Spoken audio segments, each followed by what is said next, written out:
Nina was listening to her friend and could not believe her ears.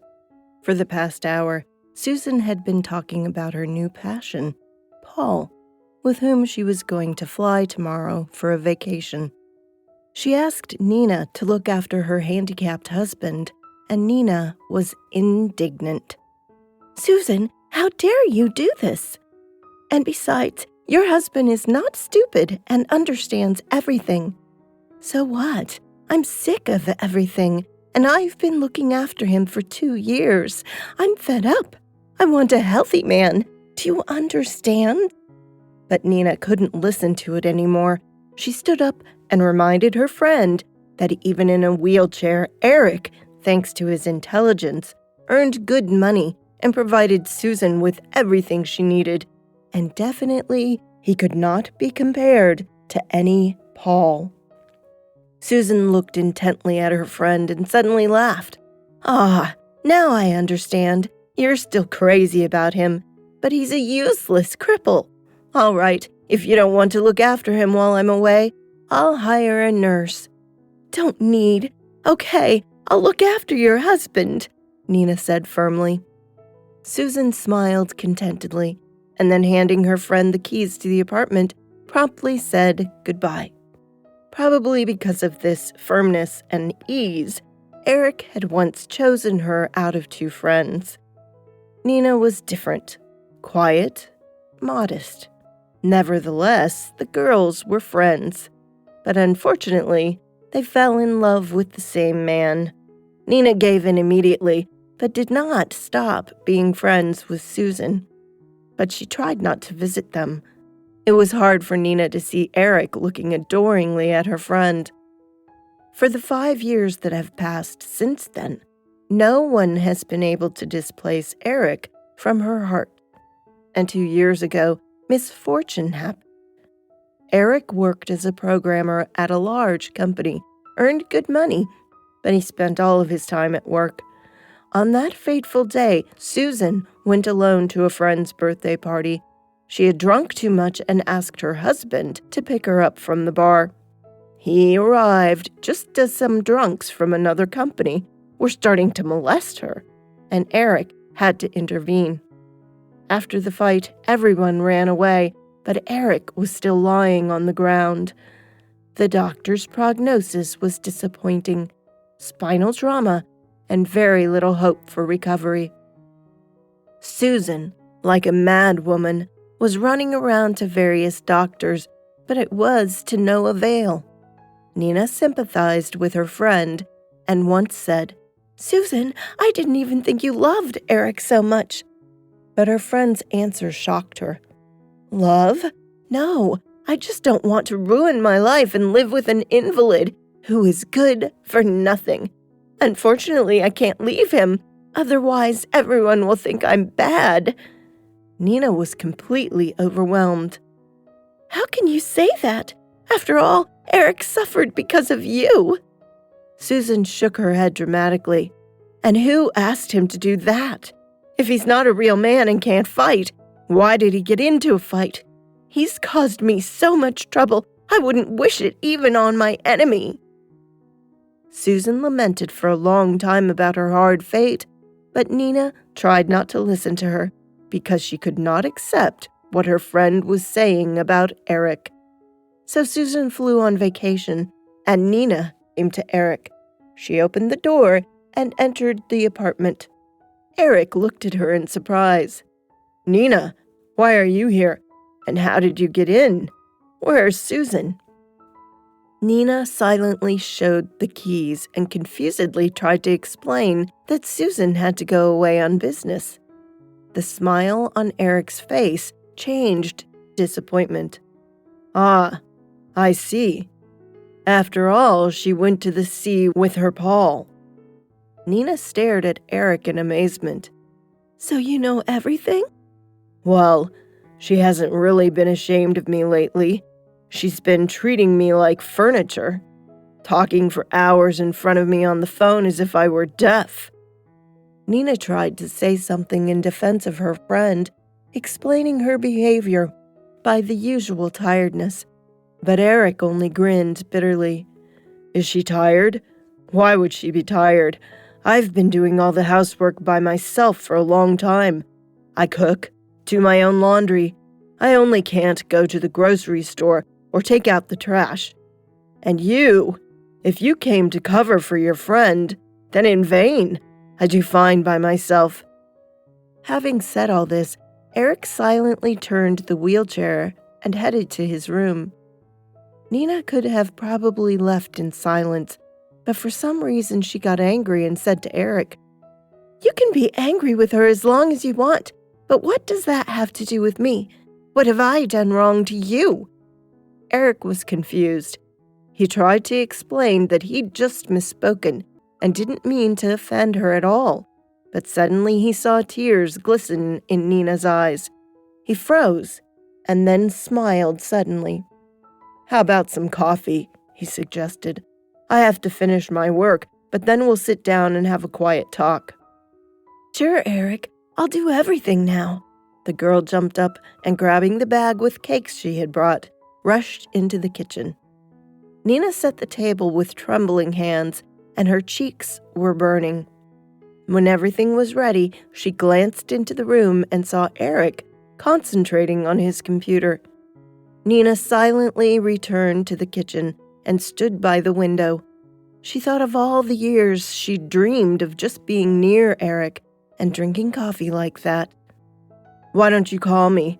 came Eric's voice suddenly. Nina sharply turned around, coming back to reality, and said embarrassedly that she just did not want to interrupt him. Eric looked at her strangely, and Nina again turned to the window, asking why he never went out. "There's one step on the ground floor that I can't overcome on my own. I do not want to ask someone, and Susan always has no time, and she is rarely home. Besides, I can breathe the air on the balcony. It's very nice, especially in the evening." Nina didn't understand anything. Susan constantly kept saying all the day long all she did was looking after Eric, but in fact, it turned out not like that. "Why don't we drink coffee and go for a walk in the park?" suddenly said Nina. "Do you have spare time?" muttered Eric in surprise. "As much as you want," replied Nina and smiled. In the park they sat opposite each other, Nina on the bench and Eric in the wheelchair, and there was real bliss on his face. They talked, and Nina asked why Eric continued to live with Susan if they had nothing in common, and he could take care of himself. Eric thought about it, and after a minute's pause said, "I feel sorry for her. She's not used to work and generally not adapted to life. Although now I do not even know what to do. Her affair with Paul is too much. I can hardly turn a blind eye to it anymore." "Do you love her?" asked Nina. "I used to love her, but now I don't know," Eric answered sadly and shrugged. 2 weeks flew by quickly, and Nina realized that soon Susan would return, and Eric would no longer be in her life. When she entered the apartment, Eric was already waiting for her. He had prepared a delicious dinner. There were candles and wine on the table. Noticing Nina's surprised look, Eric said that he just decided to arrange a special farewell dinner. Nina was looking at him, and he was the first who couldn't stand the heavy silence. "Nina, don't look at me like that. You're breaking my heart. Please understand that I am an invalid, and that's why we can't have anything. I won't let you take on such a burden." "That's not true," objected Nina. But Eric made it clear that the subject was closed and offered to taste the meat he had so diligently prepared. They both tried to put aside sad thoughts and just enjoy the evening. Eric told something funny. Nina laughed, and at some point their eyes met. She walked over to Eric, quietly lowered herself next to him, and kissed him. In the morning, Nina woke up because someone was looking at her. Opening her eyes, she saw Eric's face, and whispered his name softly. The man buried his face in her hair. "Nina, what are you doing to me?" An hour later, Eric walked her to the front door and asked for her keys back. Nina put the keys on the tabletop and turned around. "Eric, I just want you to know I've loved you forever, and I still do." Eric covered his ears with his hands. "Don't say anything. We should not change anything. You must realize, sooner or later, you'll get tired too, and you'll get bored with everything, just like Susan. And I won't be able to live through that." Nina tried to object. "Eric, no, you're wrong. When a woman loves a man, he won't be a burden." But Eric was adamant. "Nina, I just want you to do well," he said, and closed the door behind Nina. The woman stood for a minute and rushed down the stairs, barely able to hold back her sobs. 2 days later, Susan returned. Eric greeted her dryly and listened distractedly to her story about her vacation. Susan was surprised by such a cold reception. "You don't look pleased to see me, do you?" "Why should I be?" muttered Eric angrily. "Oh yes, I haven't asked you how was your Paul. Is he happy? Did he enjoy his vacation?" Susan smiled angrily. "Nina told you, hasn't she? What a fool. She fell in love with you, and even the fact that you're handicapped doesn't stop her." "Don't you dare talk about her like that," said Eric threateningly, and Susan looked at her husband in surprise. "Did you two have an affair while I wasn't here? Well, a worthy couple. A fool and an invalid," shouted Susan angrily and laughed nervously. "Get your things and get out," hissed Eric. Susan stopped laughing and looked at her husband in surprise. She began to hurl insults, trying to impress upon Eric that no one wanted him, even Nina. But Eric was adamant and again pointed Susan to the door. Then the woman grabbed the phone and dialed Nina's number and accused her friend of betrayal and desire to get not only her husband, but also his apartment. Nina hung up, refusing to listen any further, and burst into tears. A month passed. Nina did not communicate with Susan anymore, and she did not dare to call Eric. She felt guilty, but not of betraying her friend, but of not being able to prove to Eric that she needed him as he was. She was distracted from her sad thoughts by the doorbell. When she opened the door, she almost fainted.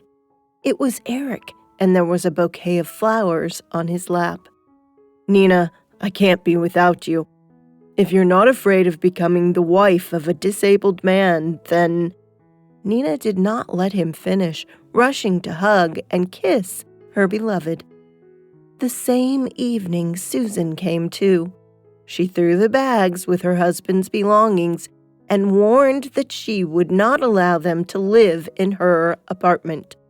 Then Eric reminded her that he had bought the apartment before he married her, and it was not up to her to decide who should live there.